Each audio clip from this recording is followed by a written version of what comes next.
And the reason we focus on the pancreas, because it is the source of at least 3 important hormones. And obviously, as you remember from signal transduction, most of our metabolism is dependent on the levels of various hormones in the bloodstream, whether you have high insulin or you have high glucagon. So the pancreas is the source of 3 important hormones that regulate metabolism: insulin, glucagon, and somatostatin. We'll mainly talk about insulin and glucagon in the context of their ability to change and regulate metabolism. So hence the importance of the pancreas as the source of these hormones. Another important consideration in metabolism is what's available in the bloodstream. Is there a lot of glucose? Is there a lot of amino acids? Is there a lot of tags in the form of chylomicrons? So that determines what metabolic pathways are activated and or inhibited. So that's very important consideration. Level of hormones, level of substrates, if you want, energy substrates in the bloodstream. And third, there's important input from the nervous system. The nervous system, through the hypothalamus, will direct the release of specific hormones, like cortisol, like norepinephrine, and epinephrine. And all of these can contribute to the overall regulation of metabolism. Okay? So input from the nervous system is very important. This is specifically important in trauma, stress, fight or flight conditions. The input from the nervous system is extremely important. So that will affect metabolism significantly, and we'll cover some of that. Okay. So let's go to the pancreas and just give you an overall kind of reminder of what the pancreas does. And first of all, there are 2 components to the pancreas. There's the exocrine component, and that's the part of the pancreas that produces the important zymogens for digestion. Okay? We'll talk about them some more later in this block. But that's the function of the exocrine pancreas. It releases important inactive enzymes that get activated once they reach the small intestine. And in the small intestine, they proceed to digest the dietary components, lipids, proteins, and so on. So that's all I'm going to say about the exocrine pancreas. The other component of the pancreas is called the endocrine component. So here's the pancreas, and you can see here's the exocrine, the blue cells, if you want, and that's the pancreatic duct. They all kind of connect to the pancreatic duct that releases the important zymogens. Another component is the endocrine cells of the pancreas. And you see these pink group of cells surrounding a blood vessel. That means whatever they can release gets released directly into the bloodstream. And that's where really the important endocrine part or function of the pancreas. The hormones made in the pancreas can be released directly into the bloodstream, and as such, they can reach any tissue where there's circulation. And it depends on whether the target tissue has the right receptors, the specific receptors for the hormones released. So if there's insulin released, insulin travels in the bloodstream, is going to find its receptor on the target tissue and initiate its cellular effects by binding to the receptor. So the endocrine pancreas is what we're going to talk about today, and specifically we're going to talk about the different type of cells. Really, these cells in the endocrine pancreas are generally a class of cells called the islets of Langerhans. Okay? And again, they surround, it's not shown here, but they surround usually a blood vessel, so they can, or more blood vessels, they can release their hormones directly into the bloodstream. There are 3 types of cells in the islets of Langerhans. The first one produces insulin, and these are the beta cells. And the second group of cells are the alpha cells that produce glucagon. And the third one is the delta cells that produce somatostatin. But for our purposes, our concern will be basically with the insulin production and glucagon production. Importantly, the pancreas is a post-mitotic organ. That means the cells do not divide. Okay? That means we are born with a finite number of cells as the islets of Langerhans. They may be like maybe 1 million or 2 million cells. They have to last us a lifetime. Okay? That's quite a bit. And that's the importance of the pancreas. It's going to produce these important hormones for a lifetime. Okay. So what's going to happen, let's say, after you have a meal? After you have a meal, the first thing that will arise, and this is really the glucose concentration in the bloodstream here in milligrams per deciliter or 100 mils. After a meal, within a few minutes, really, after a meal, you start to see a rise in blood glucose.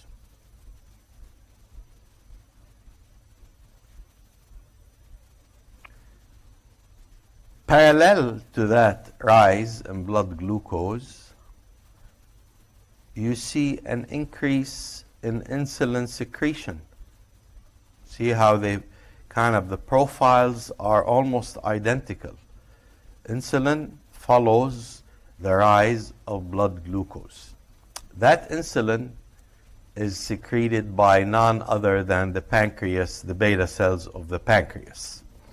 So that means a rise in glucose elicits the release of insulin from the beta cells of the pancreas. Down here, I'm not going to spend a lot of time on this right now, but there's a transient increase in glucagon initially, and then its release is decreased. And that's because of the continuous rise of glucose. So glucose inhibits the release of glucagon as it continues to rise. However, there's an early transient release, and really that's more due to other things in the meal, typically certain amino acids. Okay. So this is the assume this pink or whatever purple fuchsia cell is the beta cell of the pancreas. Okay, this entire cell. This cell is going to sense the rise of glucose in the bloodstream. Remember, these guys surround blood vessels, the beta cells. They can sense the rise in glucose. As a matter of fact, they have a transporter here we talked about before, similar, identical to the one in the liver, the GLUT2 transporter. So they pick up glucose when glucose starts to rise in the bloodstream. When glucose is picked up into the beta cell, it is going to activate glycolysis. In fact, the pancreas also has the same isozyme that is present in the liver, glucokinase. So glucokinase gets activated, and the entire glycolytic pathway as a result is increased in the beta cells of the pancreas. And because of that, you have a rise of ATP produced from glycolysis. That ATP is able to inhibit a specific potassium channel in the plasma membrane of the beta cell, and resulting in the depolarization. It closes this channel, resulting in membrane depolarization. And as a consequence of that, you have an increased calcium entry into the beta cells. And calcium entry is needed. So calcium here rises inside the cytoplasm, and it promotes or activates the release of these vesicles containing insulin. Vesicles fuse with the membrane, releasing insulin into the bloodstream. So this is really an important concept. How the pancreas knows when to release insulin. It's due to a rise in glucose in the bloodstream, activation of glycolysis, inhibition of this potassium channel, increase in calcium entry, and the release of insulin secretion. Okay? That's the same thing, a little more detail, but the most important thing that happens is uptake of glucose, activation of glucokinase in the pancreas, and activating glycolysis. Glycolysis increases ATP, shuts down the potassium channel, causes the calcium to rise, which is necessary for the secretion of insulin from these vesicles. So we're going to talk a little bit about the hormone itself. Now we talked about its release and what's the trigger for its release. We're going to talk about the hormone itself. And in A here you see that insulin, we've really looked at this before a while back when in the first block. But just as a reminder, insulin is made up of two polypeptides, two chains, A chain and B chain. And they have these disulfide bridges between them, between neighboring cysteines. And you have another intra-disulfide bridge on chain A. That's the actual function of functional insulin hormone in this form. You need A, B, you need these disulfide connections, disulfide bridges. That's the only functional form of insulin. I put here an old slide just to kind of remind you of how important a lot of our technology, medical technology and research technology and the biological sciences is. You have the human primary sequence is in white, and then you have the bovine in black and the porcine having this substitution at a single amino acid. The reason I point that out to you is that 20 or 30 years ago, let's say, when diabetic patients needed insulin injections, they were using either bovine or porcine insulin isolated from these tissues, from those animals. And you can see they're not identical, so they're different. And because of that, there was also the problem with maybe creating an allergic response, an immune response. Okay? So with the recombinant DNA, with the finishing the completing the human genome, knowing the exact sequence and of insulin, as well as the recombinant DNA technology, you can now make human insulin in cell culture, and it will be identical to the one we make. So it does not have the same problems when patients inject themselves with insulin. Okay, so anyway, this is sort of a side thing. So insulin, when it's first made, it is made as a much larger molecule. This is the entire initial form of what is called pre-pro-insulin.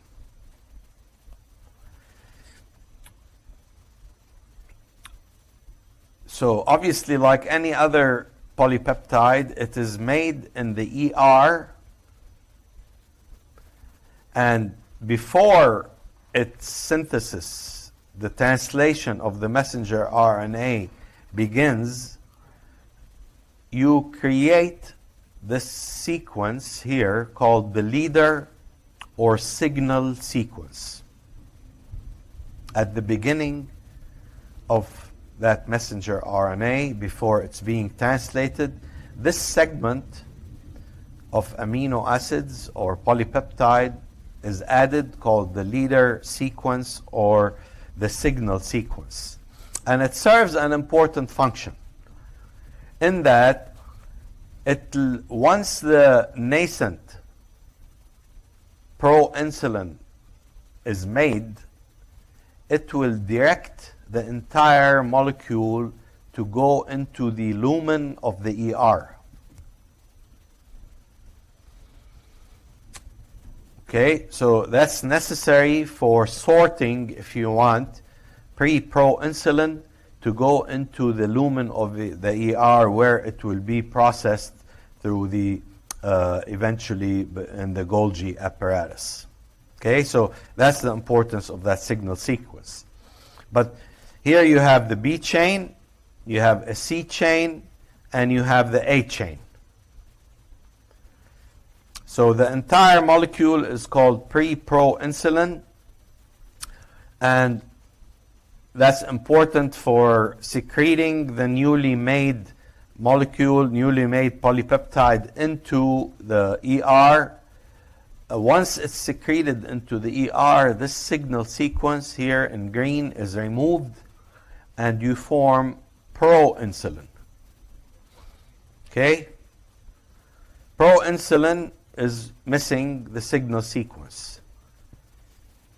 And you can see now you have the A chain, the B chain, you have the C chain,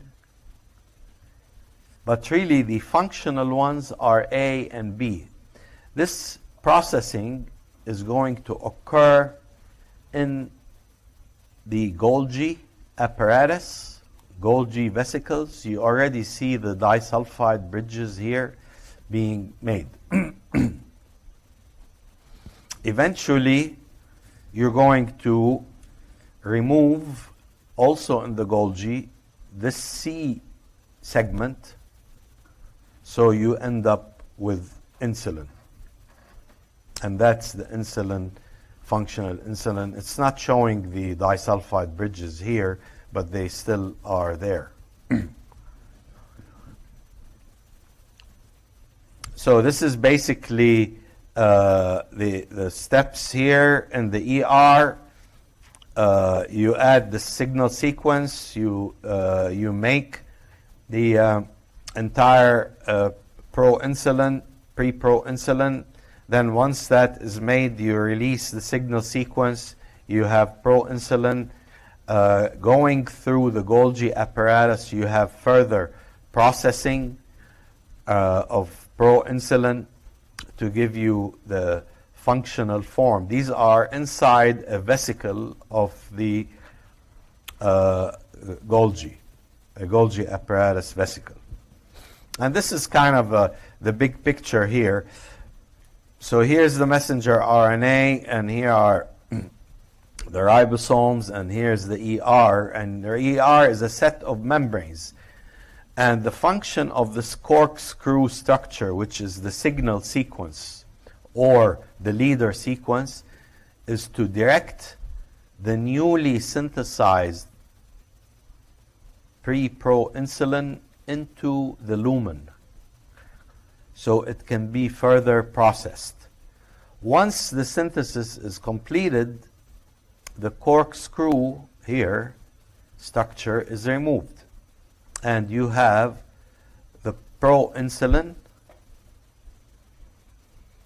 Proinsulin in the ER is packaged into these vesicles, the Golgi vesicles, and as it moves through the Golgi apparatus, it gets further modified, where you cleave off the C segment, and you have the insulin and the C peptide inside these vesicles. When insulin is released, as a matter of fact, both are released, but this is the functional one, and that's really a non-functional polypeptide, the C segment or the C peptide. Okay.